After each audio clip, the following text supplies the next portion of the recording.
বন্ধু, আমাদের জীবনটা কেমন হবে সেটা অনেকটা নির্ভর করে আমরা কীরকম আচরণ করি তার ওপর, আমরা কীরকম অ্যাকশন নিই তার ওপর। আমাদের প্রতিটা অ্যাকশন আমাদের জীবনকে প্রভাবিত করে। তাই আমাদের ভেবেচিন্তে অ্যাকশন নিতে হবে, না হলে একটা ভুল আপনার পুরো জীবনটাকে বরবাদ করে দেবে। বেশিরভাগ সময়ই আমরা যেগুলোকে ভাগ্য বলে চালিয়ে দিই সেগুলো আসলে আমাদের ভুল অ্যাকশনের রিফ্লেকশন হয়ে থাকে। জীবনে এমন কিছু ভুল থাকে যেগুলো আপনার সম্পূর্ণ জীবনটাকে তছনছ করে দিতে পারে। তাই একটা সুখী জীবন পেতে গেলে এমন কিছু নিয়ম আছে যেগুলো আমাদের সততার সাথে পালন করতে হবে। আজ আমরা এই ভিডিওতে এরকমই 6টি নিয়ম সম্বন্ধে জানব, যেগুলি আমাদের সবসময় খেয়াল রাখতে হবে। এতটুকু বলতে পারি, যদি এই 6টি নিয়মকে আপনি নিষ্ঠার সাথে মেনে চলেন তাহলে আপনি জীবনে কোনোদিনও বড় বিপদে পড়বেন না। তার সাথে সাথে আপনি জীবনে উন্নতি করবেন, সুখী থাকবেন, মান সম্মান পাবেন। আবার এর ঠিক বিপরীত, যদি আপনি এই নিয়মগুলিকে না মানেন তাহলে আপনি যে কোনো সময় বিপদে পড়তে পারেন। দিন দিন আপনার অবনতি হবে, আপনি দুঃখী থাকবেন, অপমানিত হবেন। তাই ভিডিওটি খুবই গুরুত্বপূর্ণ হতে চলেছে, অবশ্যই ভিডিওটি শেষ পর্যন্ত দেখুন। তাহলে চলুন জেনে নিই সেই 6টি নিয়ম সম্বন্ধে, যেগুলিকে 6 রুল অফ লাইফও বলা হয়। প্রথম নিয়ম, বিফোর ইউ প্রে বিলিভ। প্রার্থনা করার আগে বিশ্বাস করুন। আমরা সবাই প্রার্থনা করি, কিন্তু আমাদের মধ্যে খুব কম মানুষই আছে যারা বিশ্বাসের সাথে প্রার্থনা করে। তাই কেবল কিছু মানুষই জীবনে সফল হয়ে ওঠে, সবসময় খুশিতে থাকে, না হলে বেশিরভাগ মানুষই আজ দুঃখী। সত্যি কথা বলতে, দুঃখী মানুষেরাও ঈশ্বরের কাছে প্রার্থনা করে, কিন্তু তাদের মনে সন্দেহ থাকে, তাই তারা আরও দুঃখী হয়ে পড়ে। তারা জানে তারা যেটা চাইছে সেটা তারা পাবে না, তাও তারা প্রার্থনা করে। তারা এক প্রকার এটা বিশ্বাস করে নেয় যে তাদের কপালটা খারাপ, তাদের জীবনটা দুঃখের, তাই তাদের জীবনটা এরকমই হয়ে ওঠে। কারণ তাদের বিশ্বাস নেই, না তাদের নিজের উপর বিশ্বাস আছে, না ঈশ্বরের উপর।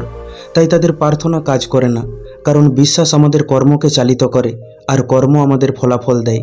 খেয়াল করে দেখবেন, যখন আমাদের বিশ্বাস থাকে তখন আমরা এনার্জিতে থাকি আর কর্ম করতে থাকি, কিন্তু যখন আমরা বিশ্বাস হারিয়ে ফেলি তখন আমরা নেতিয়ে পড়ি আর কর্ম করাও বন্ধ করে দিই। তাহলে এটাই দাঁড়ালো, বিশ্বাসই আমাদের কর্ম নিয়ন্ত্রণ করে আর কর্ম আমাদের ভবিষ্যৎ নির্মাণ করে। তাই বিশ্বাস রাখো নিজের উপর আর এই প্রকৃতি বা ঈশ্বরের উপর, তাহলেই দেখবেন আপনার প্রার্থনা কাজ করতে শুরু করবে। কিন্তু আপনি যদি সন্দেহের সাথে প্রার্থনা করেন তাহলে সেই প্রার্থনা কাজে আসবে না। তাই আগে বিশ্বাস করুন, তারপর প্রার্থনা করুন। এই প্রসঙ্গে বলি, বিশ্বাস নিয়ে অলরেডি একটি ভিডিও বানিয়েছি, আপনি চাইলে দেখতে পারেন, লিঙ্ক ডেসক্রিপশন আর আই বাটনে দেওয়া হলো। দ্বিতীয় নিয়ম, বিফোর ইউ স্পিক লিসেন। কথা বলার আগে শুনুন। আমাদের জীবনে বেশিরভাগ সমস্যা আসে আমাদের অতিরিক্ত কথা বলার জন্য, ভুল জায়গায় ভুল কথা বলার জন্য। কারণ আমরা কেউ শুনতে চাই না, কেবল অপরকে শোনাতে চাই। কথায় বলে, একজন ভালো শ্রোতাই একজন ভালো বক্তা হতে পারে। তাছাড়া কারোর কথা ভালো করে না শুনে শুধু বকবক করতে গেলে অনেক সময় আপনাকে অপমানিতও হতে হবে। তাই কাউকে কিছু বলার আগে তার কথা ভালো করে শোনা উচিত। তাতে করে আপনি বলার সময় আরও ক্লিয়ারিটি পাবেন। আজকাল এমন মানুষ খুঁজে পাওয়া খুব কঠিন যে একটু সময় দিয়ে আপনার কথা শুনবে, আপনাকে বুঝবে। আজকাল কারোর কাছেই অন্যের কথা শোনার মতো সময় নেই। তার একটা বড় কারণ হলো মোবাইল। কাজ মানুষ আগেও করত, চিন্তা মানুষের আগেও ছিল, তবুও তাদের কাছে একে অপরের কথা শোনার সময় ছিল। কিন্তু যেদিন থেকে মোবাইল এসেছে সেদিন থেকে মানুষ একাই ব্যস্ত হয়ে পড়েছে। আজকাল মানুষের কাছে টাকা আছে, কিন্তু আপনজন হারিয়ে গেছে। রিলেশনশিপে দূরত্ব বেড়েছে, কারণ সবাই কেবল শুনিয়ে দিচ্ছে।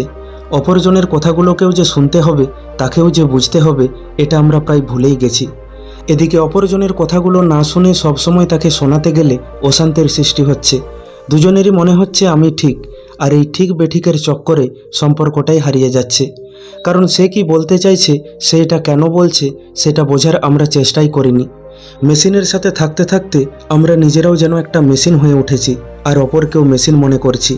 তাই আগে মন দিয়ে অপরের কথা শুনুন, তারপর বলুন।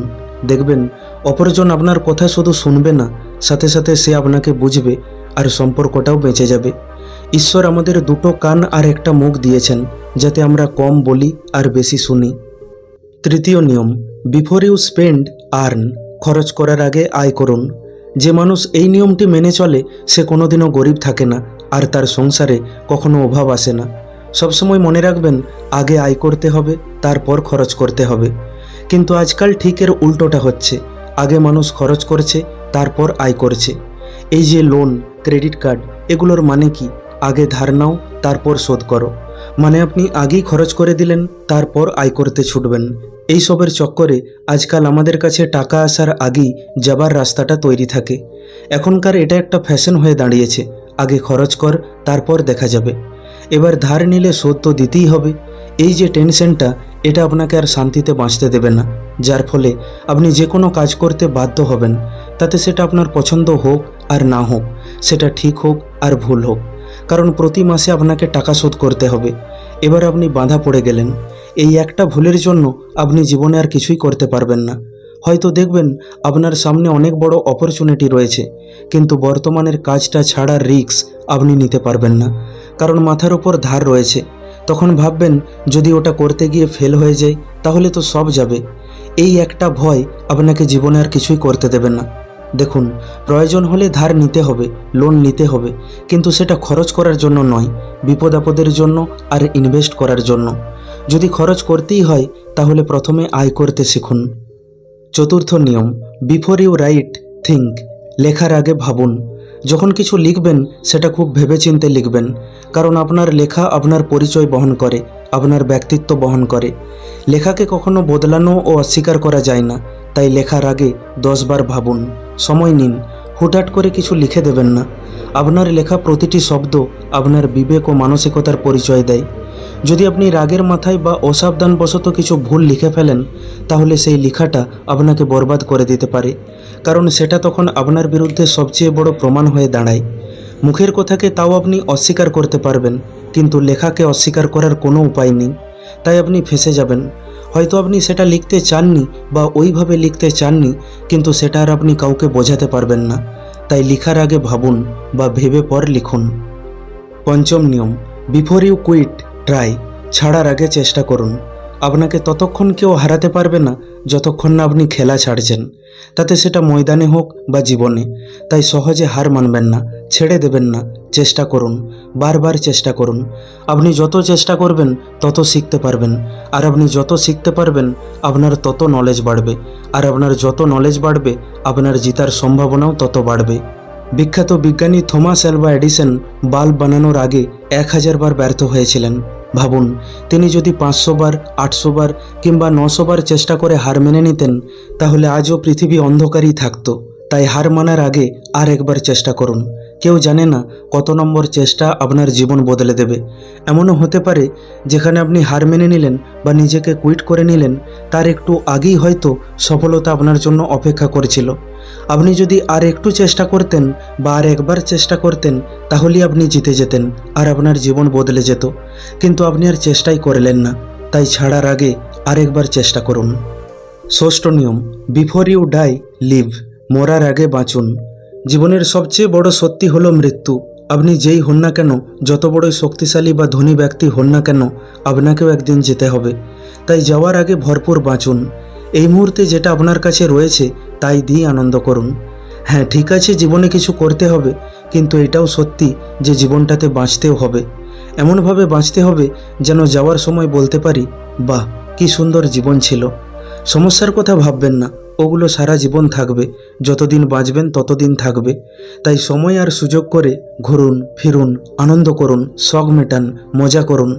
যাদের কথা ভেবে আজকে আপনি নিজেকে গুটিয়ে রেখেছেন, যাদের জন্য একটার পর একটা কম্প্রোমাইজ করছেন, তারাই কালকে বলবে কি করেছো আমার জন্য। তাই বলছি, আজ সময়ও আছে আর নিজের ক্ষমতাও আছে। যা যা করতে চান করে ফেলুন, বেশি ভাববেন না। অভাব আজও আছে, অভাব কালও থাকবে, শুধু পেরিয়ে যাবে এই সময়গুলো। তাই যেটুকু সময় পেয়েছেন মন খুলে বাঁচুন। কে জানে কবে কার সময় শেষ হয়ে যাবে।